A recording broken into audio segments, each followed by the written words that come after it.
ओम नमो भगवते वासुदेवाय। सज्जनों, आप देख रहे हैं हमारे अनंत पत्र न्यूज चैनल पर श्री वामन महापुराण की कथा।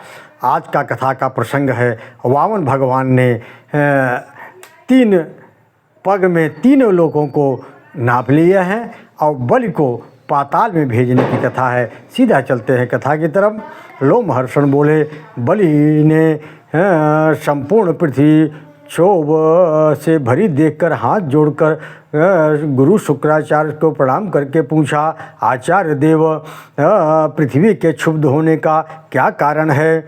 बलि के कहने पर शुक्राचार्य ने चिरकाल तक ध्यान लगाकर देखा तो कहा, है दैत्येंद्र, कश्यप के घर में सनातन पराग परब्रह्म परमात्मा वामन के रूप में अवतीर्ण हो गए हैं।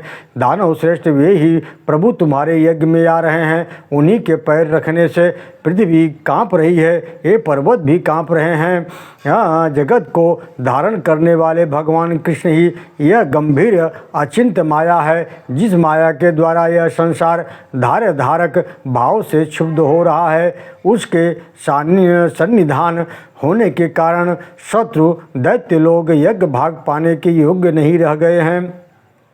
शुक्राचार्य की बात सुनने के बाद बलि के रोंगटे खड़े हो गए। बलि ने शुक्राचार्य से कहा, ब्राह्मण, मैं धन्य एवं कृतकृत्य हो गया। जो स्वयं यज्ञ के अधिपति भगवान लगातार मेरे यज्ञ में पधार रहे हैं। आचार्य, मुझे जो करना चाहे उसे आप आदेश कीजिए। शुक्राचार्य बोले, असुर वेदों का विधान है कि यज्ञ भाग के भोक्ता देवता हैं। शुक्रवाच, यज्ञ भाग भुजो देवा वेद प्राणाय तो सुरः त्वया तो दानवा दैत्य यज्ञ भाग भुज कृत। परंतु दैत्य, तुमने यज्ञ भाग का भोक्ता दानवों को बनाया है। यह वेद विधान के विपरीत है, विधान का उल्लंघन किया है। ये ही देव सत्व गुण आश्रय लेकर विश्व की स्थिति और पालन करते हैं। ये ही सृष्टि भी करते हैं। ये ही प्रभु स्वयं प्रजा का, जीवों का अंत भी करते हैं। अतः आपको निश्चय ही बंदी बना लेंगे। तुम थोड़ी सी भी वस्तु देने के लिए उनसे प्रतिज्ञा मत करना। उनके कोमल एवं मधुर बातें करना उनसे। और देवताओं के ऐश्वर्य के लिए प्रयत्नशील भगवान कृष्ण के याचना करने पर मैं देवताओं हेतु पर्याप्त धन दूंगा, ऐसा कहना है। बलिवाच, ब्राह्मण कथम अहम ब्रूयान मन्ये नापहि याचिता नास्तीति किमु देवस्य संसारस्यागहारिण्य। बलि ने कहा, मैं दूसरों के याचना करने पर भी नहीं है ऐसा कैसे कह सकता हूँ? फिर संसार के पापों को दूर करने वाले उन देव से कहने की तो बात ही क्या है। विविध प्रकार के व्रतों एवं उपवासों से जो परमेश्वर ग्रहण किए जाने योग्य हैं, वे ही गोविंद मुझसे मांगेंगे कि मुझे दे दो। इस प्रकार कहेंगे तो इससे बढ़कर मेरे लिए और भाग्य क्या हो सकता है? हे यज्ञेश, यज्ञ के स्वामी, यदि मुझसे मांगेंगे और कहेंगे कि मुझे दे दो, इस प्रकार कहेंगे तो मेरे किए हुए सभी कर्म सफल हो गए और हमारा तत्चरण भी सफल हो गया। क्योंकि विश्व के स्वामी स्वयं मुझसे दो इस तरह कहेंगे, गुरुदेव, क्या आपने यहाँ याचक रूप में आए उन परमेश्वर से नहीं है ऐसा कहूँ? यह तो उचित नहीं जचता। भले ही प्राणों का त्याग कर दूंगा, किंतु किसी भी याचक मनुष्य से नहीं है यह नहीं कह सकता। दूसरे के याचना करने पर जब मैंने नहीं किया है, दिया है उसे, तो ऐसा नहीं कहा, तो आज अपने यहाँ स्वयं पूर्ण परमेश्वर आ जाने पर मैं यह कैसे कहूँगा कि नहीं दूंगा? दान के कारण यदि कठिनाई आती है तो उसे वीर पुरुष प्रशंसनीय ही मानते हैं। मेरे राज्य में ऐसा कोई भी नहीं है जो सुखी न हो, न कोई रोगी या दुखी है, और न कोई किसी के द्वारा उत्तेजित किया गया, और न कोई सम आदि गुणों से रहित है। सभी लोग हृष्ट पुष्ट पुण्यात्मा धर्मपरायण तृप्त सुखी हैं। अधिक मैं क्या कहूँ, मैं सदा सुखी हूँ। आपके मुख से सुनकर मुझे यह मालूम हो गया कि मैं यहाँ पर विशिष्ट दान रूपी बीज का शुभ फल प्राप्त कर रहा हूँ। वे हरि यदि मुझसे दान लेकर देवताओं की पुष्टि करते हैं तो यज्ञ से आधारित वे हरि मुझ पर निश्चय ही प्रसन्न हैं। यज्ञ से पूजे गए श्री हरि मत प्रसाद परो नूनम यज्ञ नाराधितो हरि तेना भेति न संदेहो दर्शनादुपकार कृत।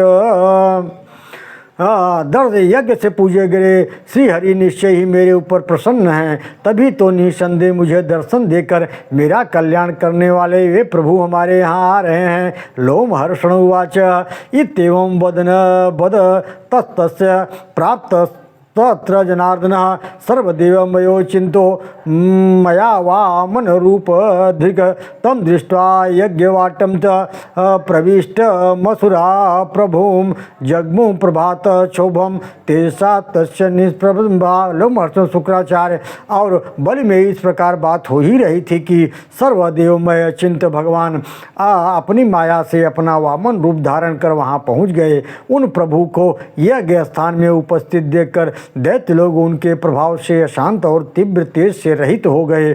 उस यज्ञ में एकत्र उपस्थित वशिष्ठ विश्वामित्र गर्ग अन्य श्रेष्ठ मुनिजन अपना जप करने लगे। बलि ने भी अपने संपूर्ण जन्म को सफल माना। उनके दीप्यमान तेज के कारण प्रत्येक ने देवाधि देव की पूजा की। प्रत्येकम देव देवीशम पूजयाम सचेत तेजसा अथासुरपतिम प्रयम दृष्टा मुनिवरांस्तता।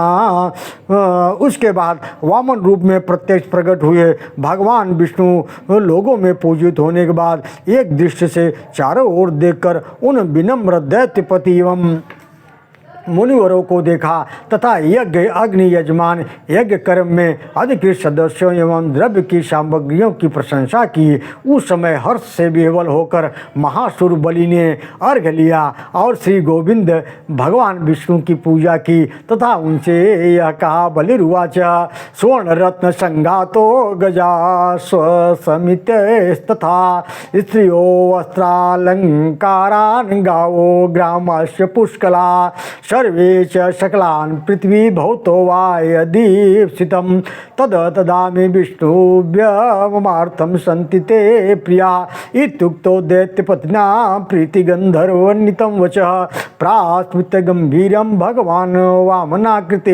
बलि ने कहा, वामन देव अनंत सुवर्ण और रत्नों के ढेर, हाथी घोड़े स्त्रियां वस्त्राभूषण गायें ग्राम समूह ये सभी वस्तुएं समस्त पृथ्वी अथवा आपकी जो भी अभिलाषा हो वह मैं देता हूँ। आप अपना अभिष्ट बतलाइए। मेरे प्रिय लगने वाले समस्त अर्थ आपके लिए है। दैत्यपति बलि के इस प्रकार प्रसन्नता पूर्वक उदार वचन कहने पर वामन का आकार धारण करने वाले भगवान विष्णु हंसते हुए दुर्बोध वाणी में कहा, राजन मुझे अग्निशाला के लिए 3 पग भूमि दे दे। सुवर्ण ग्राम एवं रत्न आदि उनकी इच्छा रखने वाले याचकों को प्रदान करें।